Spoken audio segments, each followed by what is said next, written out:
Bonsoir à tous. À la une de ce journal, la gestion opaque et calamiteuse d'Election Cameroun dévoilée au grand jour. Le Conseil électoral vient de confirmer un climat délétère parmi les personnels et une mauvaise organisation matérielle et financière de l'ECAM, une instance électorale incapable d'optimiser l'enrôlement des électeurs à la veille des échéances électorales au Cameroun, et sur le banc des accusés, le directeur général des élections qui est reconnu de faute lourde selon le Conseil électoral. Pourtant, en début de semaine, il a multiplié les sorties médiatiques pour rassurer de la bonne marche du processus électoral. Nous ferons le point en ouverture de ce journal.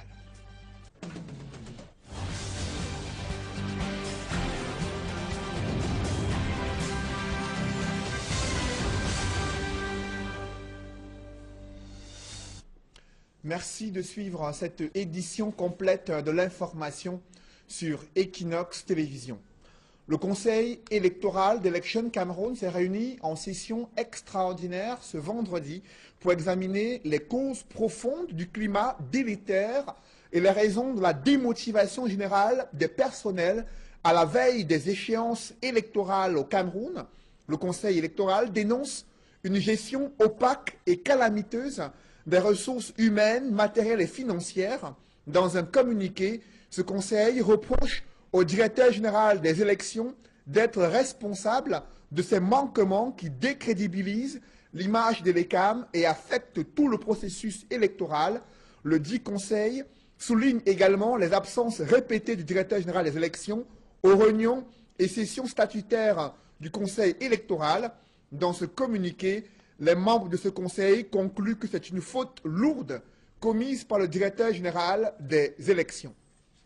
Précisons qu'une forte présence policière a été observée en début d'après-midi à la direction générale d'Election Cameroun à Bastos du côté de Yaoundé. Selon certaines sources, des scellés auraient été apposés sur le bureau du directeur général des élections.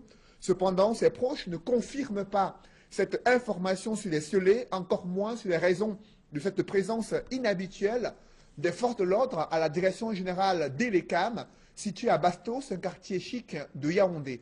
Il faut préciser qu'en début de semaine, le directeur général des élections a multiplié les sorties pour rassurer de la bonne marche du processus électoral. Abdoulaye Babalé répondait aux critiques de certains agents de l'ECAM qui l'ont accusé de détournement des fonds destinés à l'achat du matériel pour les inscriptions sur la liste électorale. Le directeur général des élections s'est défendu, estimant qu'il a une bonne gestion à la tête d'Election Cameroun. Des précisions avec Guy Zogo dans ce reportage. À Elecam, il y a les accusations officieuses que relaient les médias sociaux, lesquelles soulignent les maltraitances du directeur général des élections à l'endroit du personnel et son refus de mettre à disposition les nouveaux kits d'enrôlement des électeurs.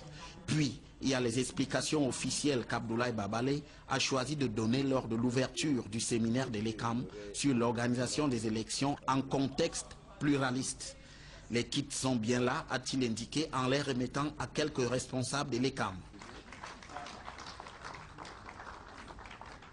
Ces kits sont résistants à tous les chocs. De plus, il y a une grande capacité de stockage. En d'autres termes, quand on a une grande tournée, on peut enrôler continuellement jusqu'à 200 électeurs sans avoir besoin de se soucier.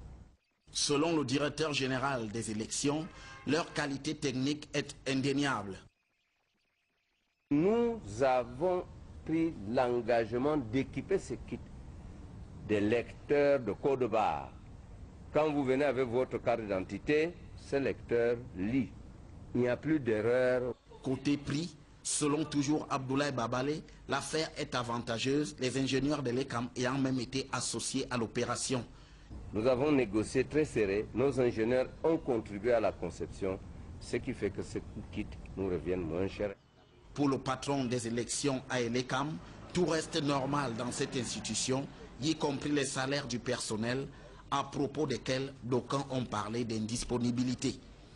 Nous avons servi régulièrement le salaire au personnel. Nous avons eu seulement du retard pour les effets financiers d'avancement, nous les avons repartis en 4 et 3/4, c'est-à-dire 75% sont payés. Les travailleurs sont payés.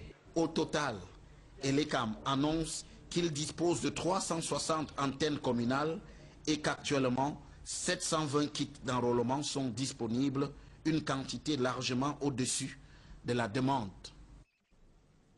Après cette sortie du directeur général des élections en début de semaine, le Conseil électoral s'est réuni en session extraordinaire pour critiquer sa gestion qualifiée de calamiteuse et opaque des ressources matérielles, humaines et financières d'Elecam, une telle mauvaise gestion qui décrédibilise l'image d'Elecam et le processus électoral, selon les propos du Conseil électoral qui a frappé le directeur général des élections d'une faute lourde, selon un communiqué qui vient d'être rendu public.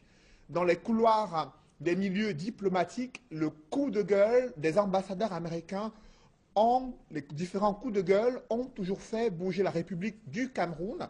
Depuis une vingtaine d'années, ces diplomates ont exercé une pression sur le gouvernement camerounais afin d'obtenir l'amélioration de la gouvernance et de meilleures politiques publiques inclusives.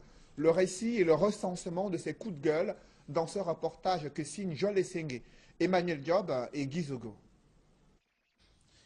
Au sujet du regard des diplomates accrédités par le pays de l'oncle Sam au Cameroun sur Yaoundé, il y a longtemps que s'il s'agissait d'un tango, on aurait parlé de pas discordants, ce qui aurait nécessité peut-être, selon les canons de cette danse, de changer de partenaire. Mais loin du tango, il s'agit d'une relation entre deux États avec des hauts et des bas. Ainsi, ces 25 dernières années, le couple Cameroun-États-Unis a souvent été traversé par des coups de gueule des diplomates américains en poste à Yaoundé. Tout commence avec Frances Cook, dont la présence au Cameroun coïncide avec les vents de l'Est, matérialisés par la chute du mur de Berlin en 1989 et le retour au multipartisme en 1991. La diplomate américaine ne ménage aucun effort pour pousser au triomphe la démocratie au Cameroun en apportant un soutien explicite à l'opposition, dont Ni John Frundi, du SDF. Cette proximité s'affirme davantage lors de la présidentielle de 1992, lorsque, s'appuyant sur les conclusions du National Democratic Institute, une organisation américaine d'observation des élections, elle relaie l'information selon laquelle les résultats de ce scrutin, donnant Paul Biya vainqueur, ne sont pas sincères. Yaoundé s'en offusque et voue aux gémonies la représentante de Bush père. Frances Cook quitte le Cameroun en 1993 en mauvais termes avec Yaoundé. Quelques années plus tard, en 2007, Nils Marquardt va s'illustrer, lui, dans la lutte contre la corruption. Il s'indigne de l'enrichissement illicite de nombre de personnalités du sérail alors que le pays croupit dans la misère. Il va alors se mettre à fond dans cette bataille en faisant bouger les lignes jusqu'à Etoudi, où depuis 1987, Paul Biya avait réclamé les preuves des détournements. Finalement, c'est sous son air au Cameroun que l'opération Épervier est lancée et battra tous les records des arrestations. Après Nils Marquardt arrive Janet Garvey, dont le séjour survient avec l'implémentation de l'ECAM après sa création en 2006. La diplomate américaine met en doute la crédibilité de cette institution de par sa composition. Malgré les cris d'orfraie de Yaoundé, elle maintient que l'ECAM doit faire ses preuves sur le terrain, manifestant ainsi son doute permanent. Dans sa foulée, en 2011, Robert P. Jackson n'hésite pas à conclure que la présidentielle de cette année aura été entachée d'irrégularités à tous les niveaux.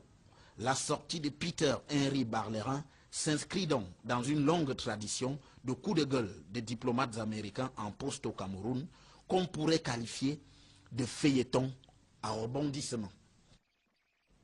Parlons à présent du désordre urbain qui fait de la résistance dans la capitale économique du Cameroun, le boulevard des Nations Unies, qui reste toujours occupé par des commerçants, notamment dans les environs du marché Koulouloun. De nombreux commerçants occupent encore les emprises de la voie publique. Malgré les campagnes de sensibilisation, rien n'a changé sur le terrain. C'est le constat que font François Dikoumé et Auréole Tchoumi.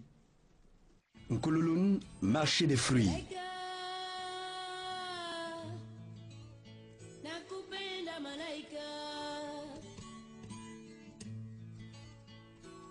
Nous sommes dans le 2e arrondissement de la capitale économique du Cameroun.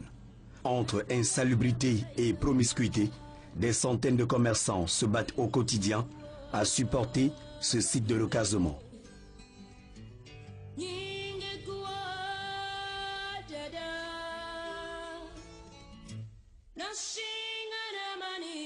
Pour le président de ce marché, c'est l'insécurité ambiante qui avait empêché plusieurs vendeurs de venir occuper cet espace marchand. Une des zones les plus dangereuses de la ville de Douala, surtout de l'arrondissement de Douala 2e. Bon, nous sommes venus, tout ça suffisait pour que beaucoup de commerçants, de peur de laisser leur fortune ou leurs marchandises entre les mains des malfrats, ils n'ont pas choisi vraiment opportun ce milieu. Mais aujourd'hui, tout est revenu à la normale. Pourtant, à un jet de pierre seulement, au lieu dit Hôtel Arista, bonjour le désordre.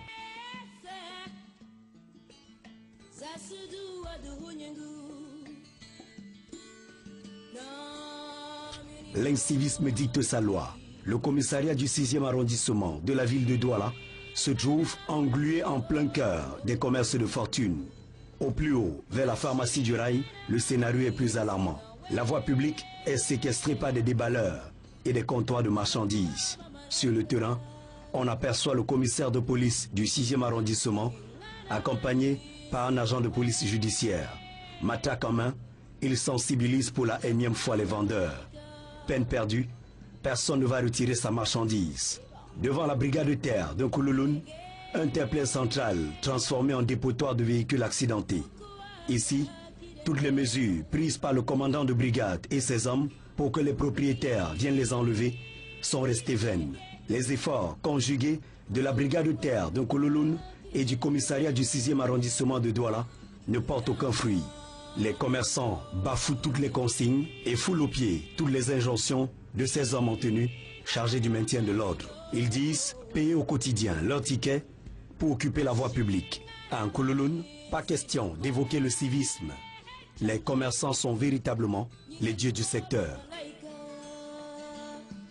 Toujours en économie, les milieux des affaires redoutent une dévaluation du franc CFA dans la sous-région Afrique centrale.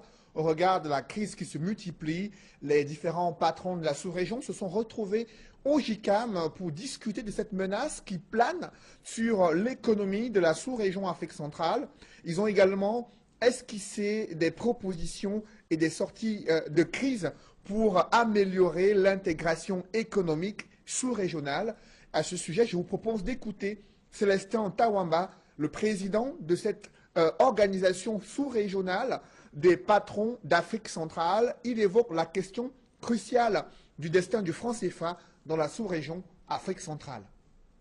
Les transactions.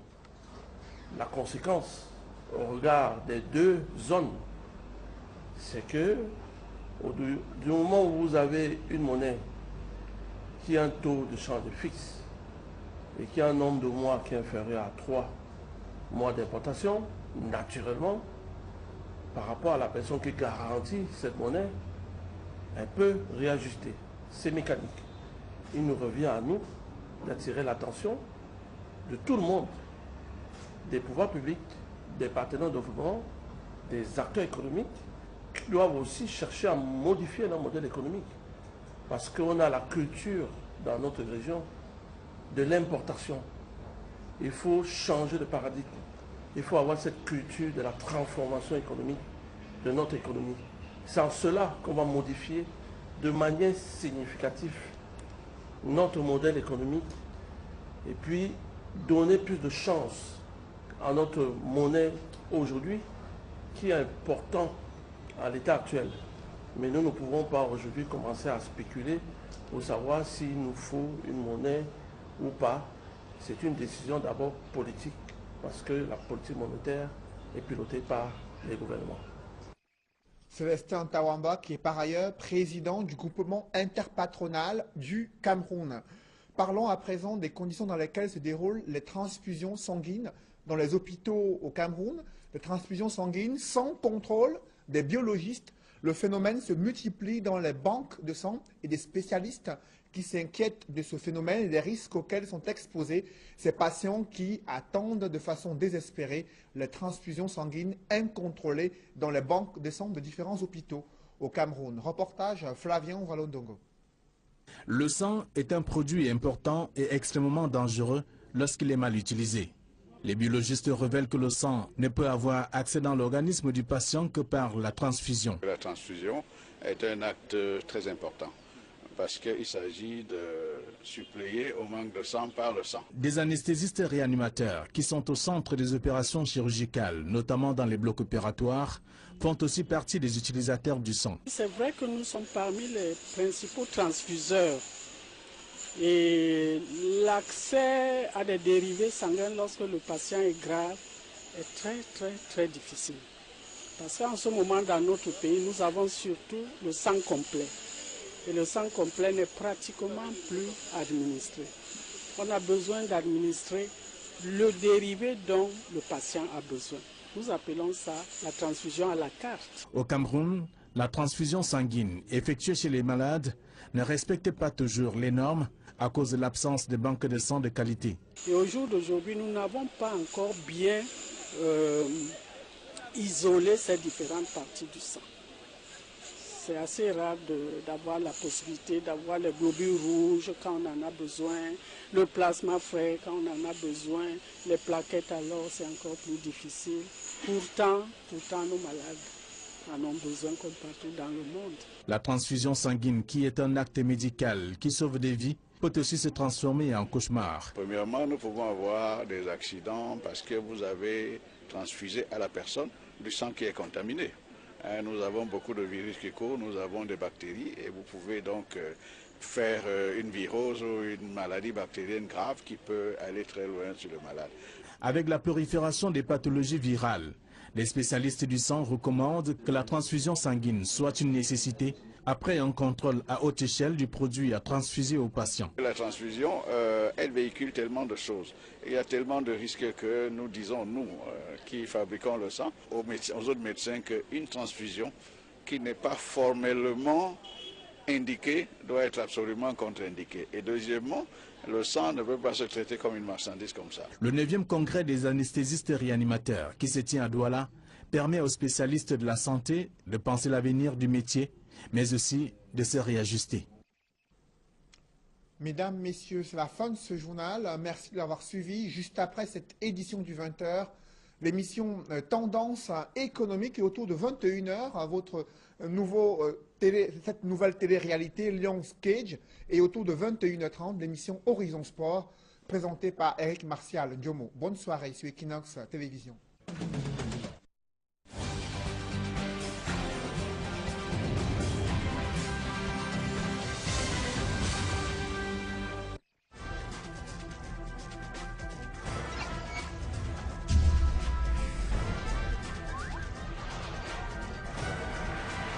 Equinox A été observé en début d'après-midi à la Direction générale d'Election Cameroun à Bastos du côté de Yaoundé. Selon certaines sources, des scellés auraient été apposés sur le bureau du directeur général des élections. Cependant, ses proches ne confirment pas cette information sur les scellés, encore moins sur les raisons de cette présence inhabituelle des forces de l'ordre à la Direction générale d'Elecam, située à Bastos, un quartier chic de Yaoundé. Il faut préciser qu'en début de semaine, le directeur général des élections a multiplié les sorties pour rassurer de la bonne marche du processus électoral.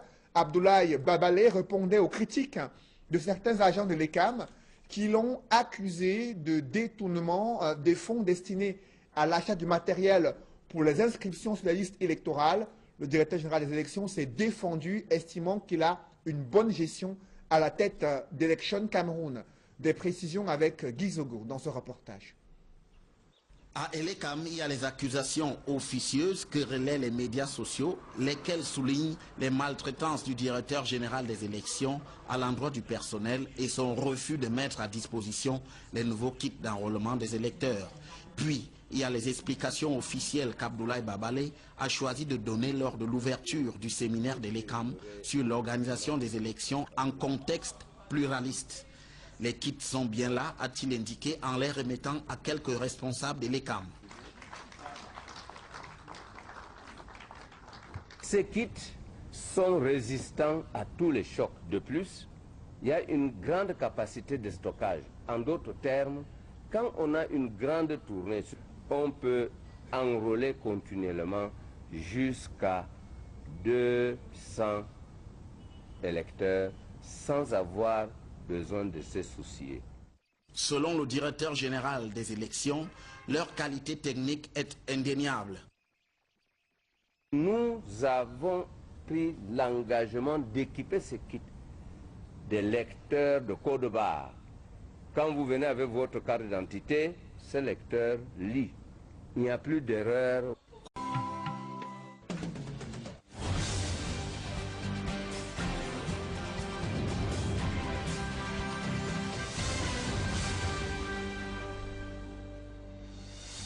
Bonsoir à tous. À la une de ce journal, la gestion opaque et calamiteuse d'Election Cameroun dévoilée au grand jour.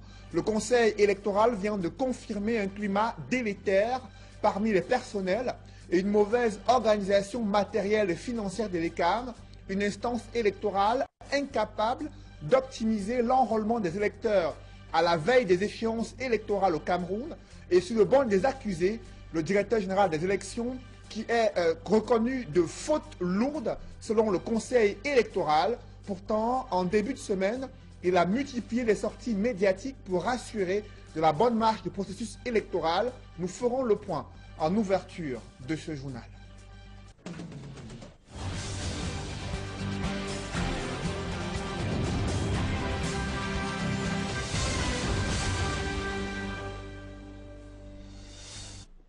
Merci de suivre cette édition complète de l'information sur Equinox Télévision. Le Conseil électoral d'Election Cameroun s'est réuni en session extraordinaire ce vendredi pour examiner les causes profondes du climat délétère et les raisons de la démotivation générale des personnels à la veille des échéances électorales au Cameroun. Le Conseil électoral dénonce une gestion opaque et calamiteuse des ressources humaines, matérielles et financières. Dans un communiqué, ce Conseil reproche au directeur général des élections d'être responsable de ces manquements qui décrédibilisent l'image de l'ECAM et affectent tout le processus électoral. Le dit Conseil souligne également les absences répétées du directeur général des élections aux réunions et sessions statutaires du Conseil électoral. Dans ce communiqué, les membres de ce Conseil concluent que c'est une faute lourde commise par le directeur général des élections. Précisons qu'une forte présence politique... Côté prix, selon toujours Abdoulaye Babalé, l'affaire est avantageuse, les ingénieurs de l'ECAM ayant même été associés à l'opération. Nous avons négocié très serré, nos ingénieurs ont contribué à la conception, ce qui fait que ces kits nous reviennent moins cher. Pour le patron des élections à l'ECAM, tout reste normal dans cette institution, y compris les salaires du personnel, à propos desquels d'aucuns ont parlé d'indisponibilité. Nous avons servi régulièrement le salaire au personnel. Nous avons eu seulement du retard pour les effets financiers d'avancement. Nous les avons repartis en 4 et 3 quarts, c'est-à-dire 75% sont payés. Les travailleurs sont payés. Au total, l'ECAM annonce qu'il dispose de 360 antennes communales et qu'actuellement, 720 kits d'enrôlement sont disponibles, une quantité largement au-dessus de la demande.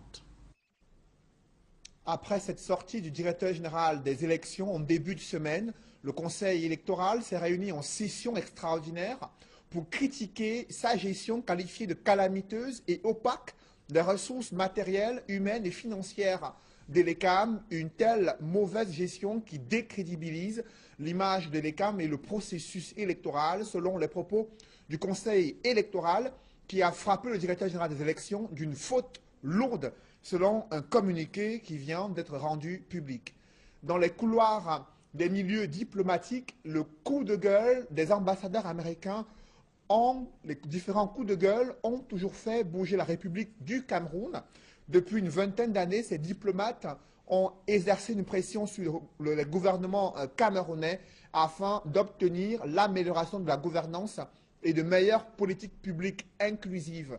Le récit et le recensement de ces coups de gueule dans ce reportage que signent Joël Essenge, Emmanuel Diop et Guy Zogo. Au sujet du regard des diplomates accrédités par le pays de l'oncle Sam au Cameroun sur Yaoundé, il y a longtemps que s'il s'agissait d'un tango, on aurait parlé de pas discordants, ce qui aurait nécessité peut-être, selon les canons de cette danse, de changer de partenaire. Mais loin du tango, il s'agit d'une relation entre deux États avec des hauts et des bas. Ainsi, ces 25 dernières années, le couple Cameroun-États-Unis a souvent été traversé par des coups de gueule des diplomates américains en poste à Yaoundé. Tout commence avec Frances Cook, dont la présence au Cameroun coïncide avec les vents de l'Est, matérialisés par la chute du mur de Berlin en 1989 et le retour au multipartisme en 1991. La diplomate américaine ne ménage aucun effort pour pousser au triomphe la démocratie au Cameroun en apportant un soutien explicite à l'opposition, dont Ni John Frundi, du SDF. Cette proximité s'affirme davantage lors de la présidentielle de 1992, lorsque, s'appuyant sur les conclusions du National Democratic Institute, une organisation américaine d'observation des élections, elle relaie l'information selon laquelle les résultats de ce scrutin, donnant Paul Biya vainqueur, ne sont pas sincères. Yaoundé s'en offusque et voue aux gémonies la représentante de Bush père. Frances Cook quitte le Cameroun en 1993 en mauvais termes avec Yaoundé. Quelques années plus tard, en 2007, Nils Marquardt va s'illustrer, lui, dans la lutte contre la corruption. Il s'indigne de l'enrichissement illicite de nombre de personnalités du sérail alors que le pays croupit dans la misère. Il va alors se mettre à fond dans cette bataille en faisant bouger les lignes jusqu'à Etoudi, où depuis 1987, Paul Biya avait réclamé les preuves des détournements. Finalement, c'est sous son air au Cameroun que l'opération Épervier est lancée et battra tous les records des arrestations. Après Nils Marquardt arrive Janet Garvey, dont le séjour survient avec l'implémentation de l'ECAM après sa création en 2006. La diplomate américaine met en doute la crédibilité de cette institution de par sa composition. Malgré les cris d'orfraie de Yaoundé, elle maintient que l'ECAM doit faire ses preuves sur le terrain, manifestant ainsi son doute permanent. Dans sa foulée, en 2011, Robert P. Jackson n'hésite pas à conclure que la présidentielle de cette année aura été entachée d'irrégularités à tous les niveaux. La sortie de Peter Henry Barlerin s'inscrit donc dans une longue tradition de coups de gueule des diplomates américains en poste au Cameroun, qu'on pourrait qualifier de feuilleton à rebondissement. Parlons à présent du désordre urbain qui fait de la résistance dans la capitale économique du Cameroun, le boulevard des Nations Unies, qui reste toujours occupé par des commerçants, notamment dans les environs du marché Koulouloun. De nombreux commerçants occupent encore les emprises de la voie publique. Malgré les campagnes de sensibilisation, rien n'a changé sur le terrain. C'est le constat que font François Dikoumé et Auréole Tchoumi. Koulouloun, marché des fruits.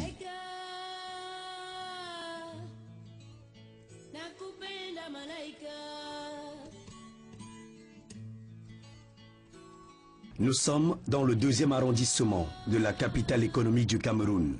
Entre insalubrité et promiscuité, des centaines de commerçants se battent au quotidien à supporter ce site de recasement.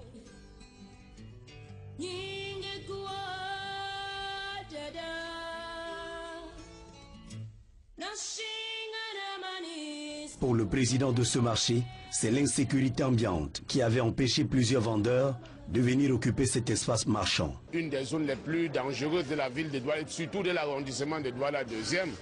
Bon, nous sommes venus, tout ça suffisait pour que beaucoup de commerçants, de peur de laisser leur fortune ou leurs marchandises entre les mains des malfrats, ils n'ont pas choisi vraiment opportun ce milieu. Mais aujourd'hui, tout est revenu à la normale. Pourtant, à un jet de pierre seulement, au lieu dit Hôtel Arista, bonjour le désordre.